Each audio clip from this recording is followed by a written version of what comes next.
Good morning all of you. आज हम लोग टॉपिक को आगे बढ़ाएंगे।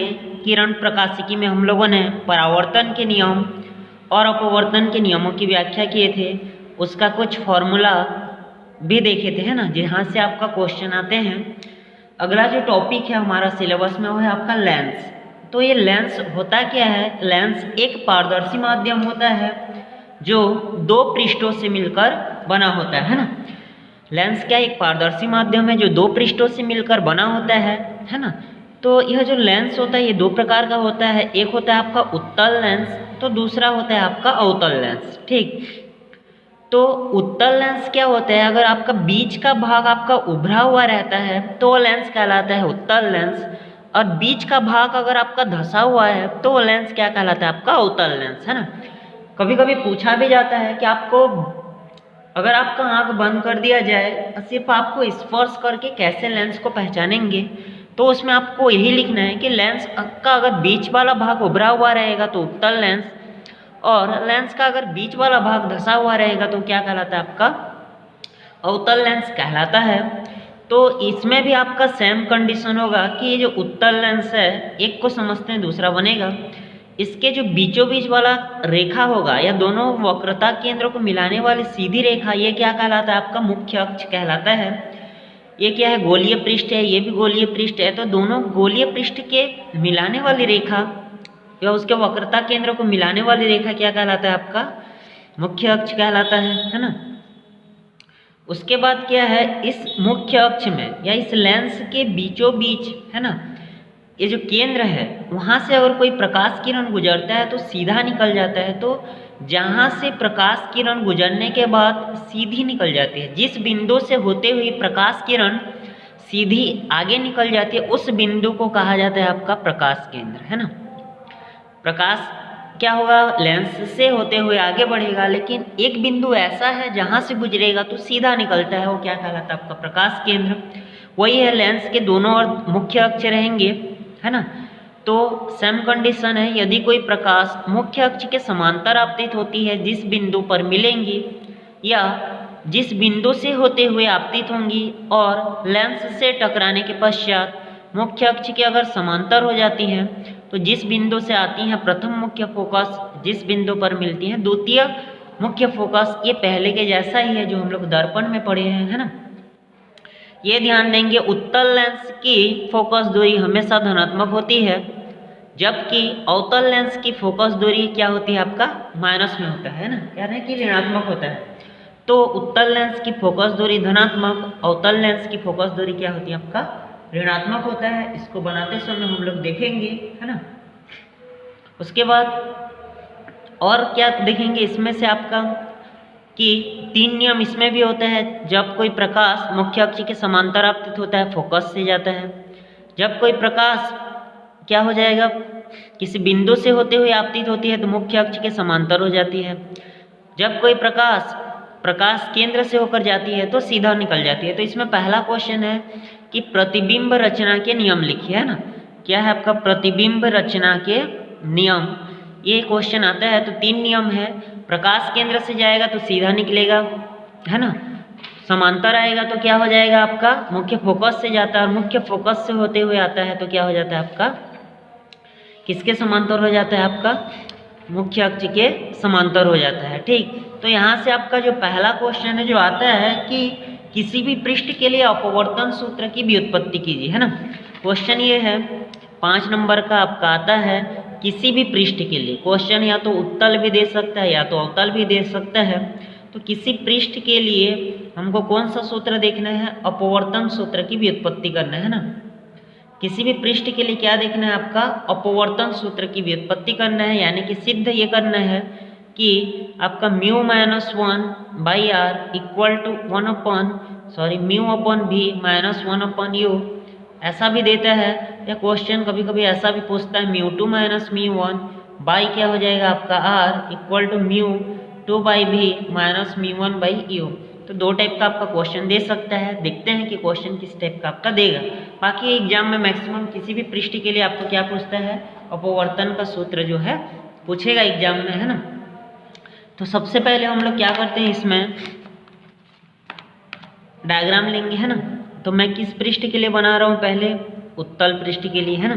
तो उत्तल पृष्ठ का डायग्राम क्या होगा, बीच वाला भाग उभरा हुआ रहेगा, है ना। उसके बाद बीचों बीच वाला जो रेखा है वो क्या कहलाता है, आपका मुख्य अक्ष कहलाता है। ठीक, तो इसका नाम दे सकते हैं ए, इसको पी से दर्शाते हैं, इसको बी, मतलब ए पी बी उत्तल पृष्ठ का मुख्य परिच्छेद है, जिसके बाईं ओर वायु और दाईं ओर क्या है, दूसरा माध्यम यानी कि कांच यहाँ पे लिया गया है। पी इसका ध्रुव है, आगे जाके देखेंगे। सी इसका वक्रता केंद्र है ना। मुख्य अक्ष पर कोई बिंदु ओ है, ओ से चलने वाली पहली किरण जैसे ही टकराएगा, है ना, ये आपतित हो रहा है, तो यहाँ पे एक अभिलंब खींच लेते हैं, है ना, एक अभिलंब लेते हैं, तो ये क्या होगा, अभिलंब की ओर झुक जाता है।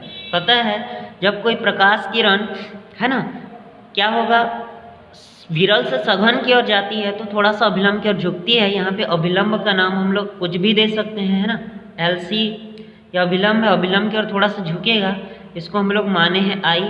ओ वस्तु, आई प्रतिबिंब यहाँ पे, है ना, यह अभिलंब और आपतित किरण के बीच में आपतन कोण बनेगा, और ये आपका क्या है, अपवर्तित किरण और अभिलंब के बीच में आपका कौन सा कोण बढ़ेगा, अपवर्तन कोण बनेगा। वस्तु के लिए प्रतिबिंब अल्फा, प्रतिबिंब के लिए बीटा, और सी के लिए क्या बनाते हैं, थीटा।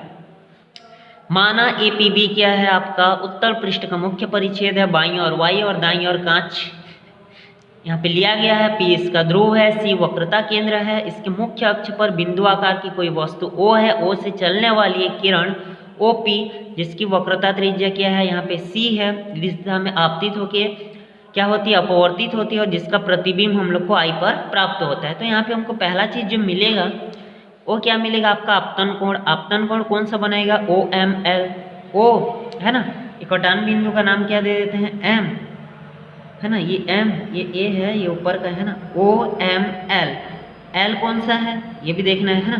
तो यहाँ पे क्या है, ओ एम एल, ये आपतन कोण है। उसी प्रकार अपवर्तन कोण कौन सा है जी, आई एम सी, ये आई है, ये एम है और ये सी है, ये कौन सा कोण है, आपका अपवर्तन कोण है ना। उसके बाद आपका अल्फा कौन सा बना रहा है, एम ओ सी अल्फा है ना, एम सी पी थीटा है, और एम आई सी क्या है, बीटा है। अब स्नेल का नियम क्या होता है जी, म्यू बराबर होता है sine i upon sine r. Snell का नियम हम लोग पढ़ चुके हैं। यदि यहाँ से साइन आई और साइन आर का मान, यानी कि आई और आर का मान बहुत ही कम होगा, उस समय हम लोग साइन आई को आई लिखते हैं और साइन आर को आर लिखते हैं। यानी कि म्यू बराबर क्या होता है, आई बटे आर, त्रियक गुणा करेंगे तो आई बराबर हो जाएगा म्यू आर। इसको समीकरण 1, हमको आई और आर का मान को निकालना है। ध्यान देंगे, आई का मान निकालने के लिए मैं त्रिभुज ओ एम सी, त्रिभुज ओ एम सी, आई का मान निकालने के लिए मैं इसको लेता हूँ। इसमें आई आपका बहिष्कोण है, इसमें कौन सा देखेंगे, बहिष्कोण से। तो बहिष्कोण क्या है, आपका आई है, बाहर वाला कोण, अंदर का कोण क्या है, अल्फा और थीटा, यानी कि अल्फा प्लस थीटा। ठीक है, आई बराबर क्या हो जाएगा, अल्फा प्लस थीटा, ये कोण मिलेगा।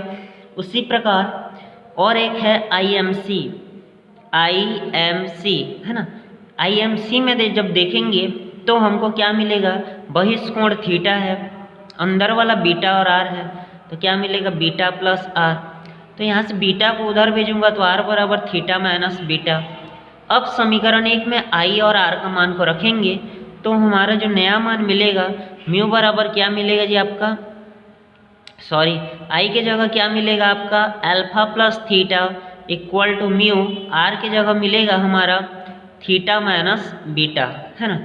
उसके बाद हम लोग क्या करेंगे, कोण बराबर चाप बटे त्रिज्या का प्रयोग करते हुए, है ना, कोण बराबर किसका प्रयोग करेंगे, चाप बटे त्रिज्या का प्रयोग करते हुए यहाँ से अल्फा का मान निकालेंगे। तो अल्फा के लिए क्या हो जाएगा, पी एम बटे पी ओ, पी एम, ये जो पी एम है ना, इसको ऐसे मिला भी सकते हैं समझने के लिए, है ना, यहाँ पे। तो पी एम इसका चाप हो गया, है ना, और ओ से पी इसकी त्रिज्या हो गया अल्फा के लिए। बीटा के लिए क्या मिलेगा, पी एम इसका चाप हो गया, पी आई इसकी त्रिज्या, है ना।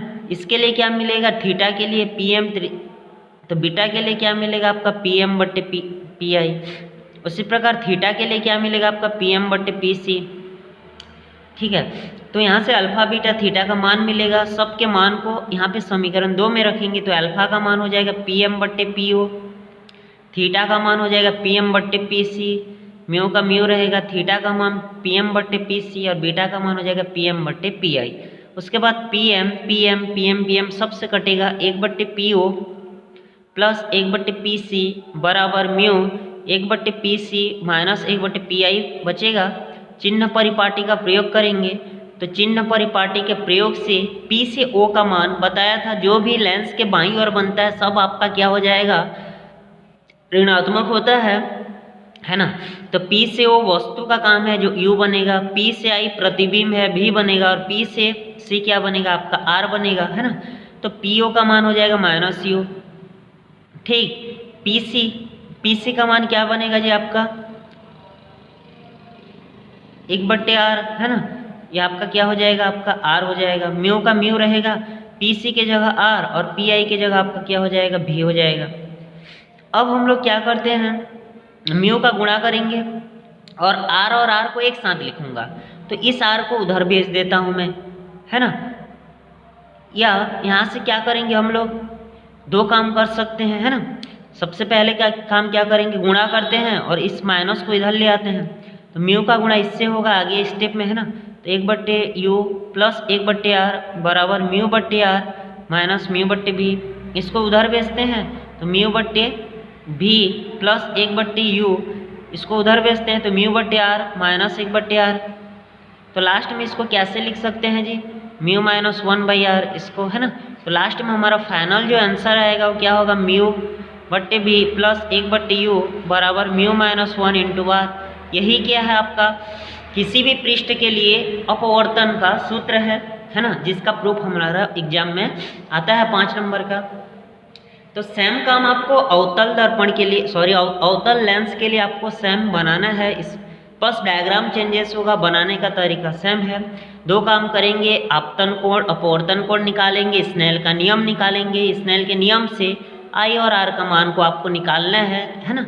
उसका मान मिलने के बाद कोण बराबर चाप बट्टे त्रिज्या का प्रयोग करेंगे, अल्फा बीटा थीटा का मान को निकालेंगे, लास्ट में चिन्ह परिपाटी का प्रयोग करेंगे तो हमारा आंसर आ जाएगा। तो यह हमारा क्या था, आपका किसी भी पृष्ठ के लिए पूछा है तो इसको हम लोग को क्या करना है, इसमें बनाना है। उसके बाद हम लोग जो नेक्स्ट टॉपिक देखेंगे वो पतले लेंस का है। अगर आपका अपवर्तन पृष्ठ आता है तो आपको आगे का क्वेश्चन बनता है, तो इसको आपको एक बार बना लेना है, जो भी डाउट होगा पूछ लेंगे। धन्यवाद।